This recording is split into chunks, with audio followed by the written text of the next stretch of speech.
Hello, everyone. Welcome to Word Wednesday. This is Jeffrey Nance here with you this time. Normally, Dave Huber Jr. is doing this section, but he's out today, so I get to fill in and glad to do so. So many things we could talk about. You got the whole Bible, which is a pretty big book, and so we've got a lot of stuff in there that we could study. But I'm actually going to talk to you about something that we have been going over in our devotionals each morning here at Tradeway. And it really stemmed from a challenge that was given to us through our pastors at my church. So I think it's very pertinent for today, and not just like, January 12th, just this day, this period. We are in general a busy people. It's interesting to note that 40 years ago, people would have defined success as your ability to access and enjoy leisure. And today, they look at success as how busy you are, which is pretty fascinating turn of events there. When you think about things like the Titanic, it was literally called a leisure line. So these people that had lots of money were going to kind of go flaunt that, if you will, on this incredible ship. And that's how they spent their money. They went and, they traveled and they wanted to enjoy and they wanted to relax. And nowadays, we equate busyness with success. So, why is it that there has been such a drastic shift in how we see, um, you know, air quotes, success? I think part of this really boils down to, you know, what the world sees and how different Christ is. So one of the things that I see over and over that's abundantly clear when you study the Bible is that God's will, God's desire, God's plan is often quite different than the world and its plans and its desires. We read things like, the thief comes to steal, to kill, to destroy. But I am come that you might have life and then have it abundantly. So here we have these two very differing approaches to life. We have a thief that's wanting to come and steal stuff. He's wanting to kill people, and he's wanting to take away their joy. And then Jesus says, "I've come that you might have life and then have it abundantly." So this very clear distinction between these two key figures and really what they want for us in life. And so, in thinking through these things, it talks about those of you that have been stealing, steal no longer. Instead, go find something productive to do with your hands so that you might benefit others. Wow, you talk about a very, you know, different approach to life. On the one hand, I could take the approach, hey, everybody else that has more than me, that's not fair. Right? That's not fair. They got more than me, so I should be able to go steal their stuff. Now, ignore the fact that maybe they work for it and they deserve it, but somehow we have people that are like, you know what, they have stuff, I want it, I'm going to go steal it. All right. So what is the difference here then when we see, all right, so the thief comes to steal, kill, and destroy. I am come that they might have life and have it abundantly. Then we read another passage, those of you who have been stealing, steal no longer. Instead, find something useful, productive to do with your hands that it might benefit others. Notice this very clear distinction and difference between what one is offering and what the other is offering. So here we say, all right, those of you been stealing, all right, so now the old has gone, the new has come. So if that was part of your old life, right, you were a thief, don't do it any longer. But not, it's not merely enough to say just don't steal anymore. Here's what I want you to, I want you to take the next step. And not only do I want you to stop stealing, I want you to find something productive and useful to do with your hands that actually benefits others. So here's somebody saying, you know what, I'm going to be very selfish. I'm going to take from others. And here's God's plan. He's saying, look, not only do I want you to stop taking from others, I actually want you to do something productive for others. Wow, that is such a shift in our mindset, right? And again, we just see this over and over again, where we see, here are the fruits of the Spirit. But before we even get to that, we see all these things that we're not supposed to be doing. And why does the Bible say, hey, don't do these things and do these things? At the end, you see, the fruit of the Spirit is love, joy, peace, patience, kindness, goodness, faithfulness, gentleness, and self-control. And against such things, there is no law. So why do we create laws?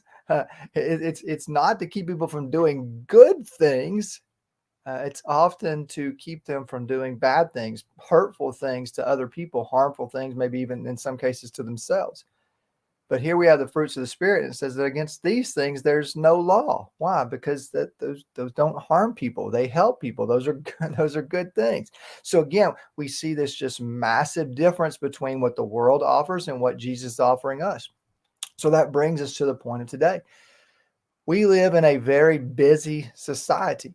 So much so that we're constantly surrounded by stuff, just noise. Even if you don't really think of it as noise, I want you guys to try something because our staff has presented this to us, and I will tell you, it's extremely difficult. All right, so what they asked us to try to do is to spend 10 minutes a day in solitude and silence. All right. So 10 minutes a day. And I'm going to challenge you guys to do the same thing. So let's break down the word. Solitude means alone. So how much of the day are you actually alone? You might say, well, Geoffrey, I sit in my office by myself just like you are right now. I'm alone. Okay, cool. But what are you doing with the time? Right. So it's not just enough to be alone. You can be alone. Like my wife can go take a bath, and then she's sitting there with videos and watching all these series and stuff like that. She's got earpods in it. People got the earpods all the time. They're walking around with them. So they're in their own little world. All right. But solitude and silence. And for what purpose? Why do we need to be silent? Because that's often when we're here. I think of the story of Elijah.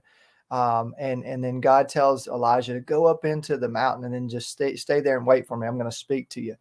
And then these great things happen, right? So you get this earthquake, and that's a pretty big deal, right? Earthquake. All right. Yeah. Nope. God wasn't he wasn't speaking through that.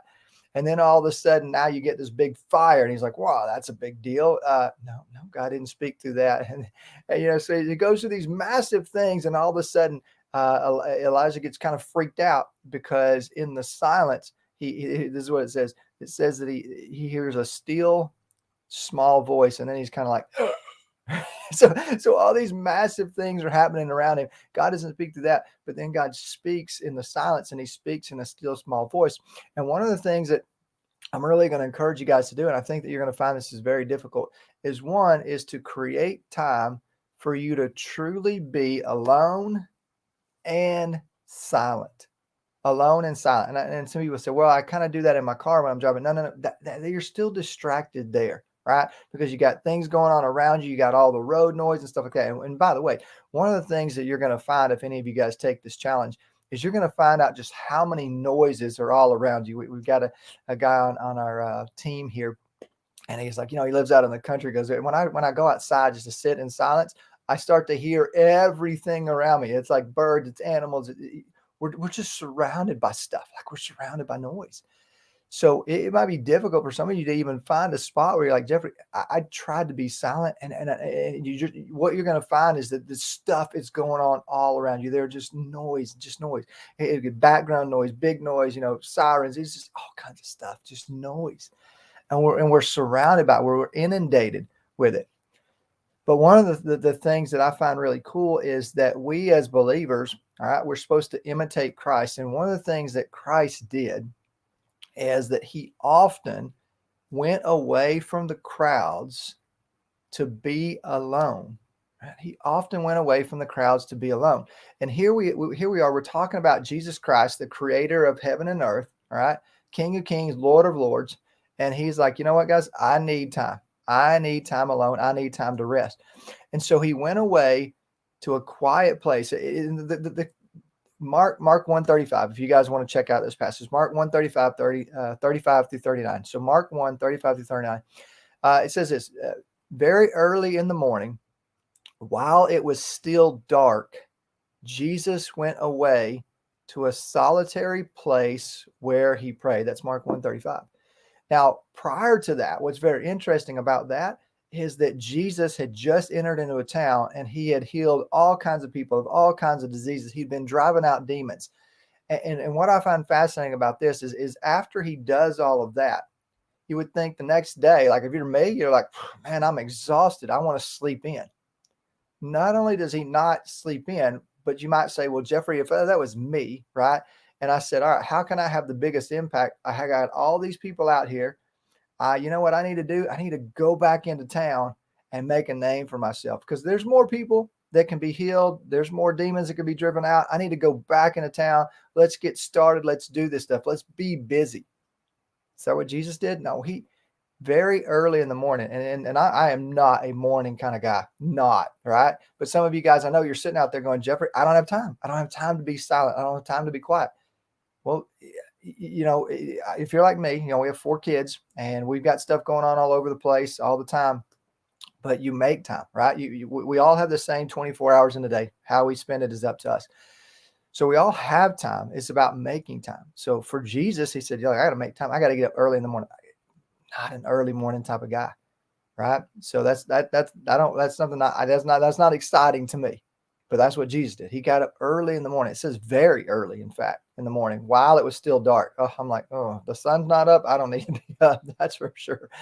Right, but Jesus was. And it was after an exhausting day of healing people, an exciting day of driving out demons and all these people calling out his name and stuff. And he still got up early in the morning because why? He needed to be refreshed. One of the things that you're going to find if you take this challenge on is that you're going to find that when you spend time in silence, it does something to your body. It refreshes and renews you. It does. I think you're going to find it nearly impossible to go off, be in silence and solitude, and then come back and be like, you know what? I'm mad at people. I'm very frustrated with the world. I think what you're going to find when you do this is that, man, my body needs this rest. My body needed that time of silence and solitude. That was really refreshing. And that's why Jesus did that. The other thing is, you'll notice here in this passage, if you keep reading it, the disciples come looking for Jesus and they say, Jesus, where are you? We're looking for you. We got to go back into the town because the people are looking for you. And Jesus says this, listen, he says, well, then let's go somewhere else. What? Somewhere else? They're looking for us in town. We can do a lot of good stuff back there. Jesus says, let's go into other towns and villages nearby so that I can preach because that's what I was sent to do. One of the things that silence and solitude is going to do for us, it's going to allow us to focus really on what our mission is and how we can accomplish it. Because it's easy to get distracted by things around us. When we go out and we listen to the Father, we hear what he wants to say to us. He's going to remind us of what our mission is and how we can accomplish it. So I want you guys to think about that. Take on that challenge. What you might find is like, Geoffrey, 10 minutes is too long, right? I mean, but look, 2 minutes. Let's go there. Let's just try it for 2 minutes. What about 3? What about 4? What about 5? Maybe you can just expand it over time. But just start trying. Just say, look, I'm going to sit in silence. And we're not talking about even praying. I'm talking about just sitting, listening, just to see what God is going to say, if anything, or just being still, right? Just being still, being quiet, and seeing what God wants to do through that. Well, guys, thanks for being with us today. Thanks for those of you who are live. I really want to challenge you with this. I think it's going to make a difference in your life. I think you're going to be surprised how hard it is. I know it's as crazy as that sounds, right? Just a minute or 2 a day. But I hope that this is good for you. I think it is a good word. I think we can learn from Jesus in so many areas of our life. And this is one that he was very clear and adamant about many times. He made it a point to get away from what he was doing to go spend time alone and in silence. So if that was important to Jesus, it ought to be important to us too. So thanks for joining us live. And those of you that will be listening later, appreciate you guys being a part of Word Wednesday.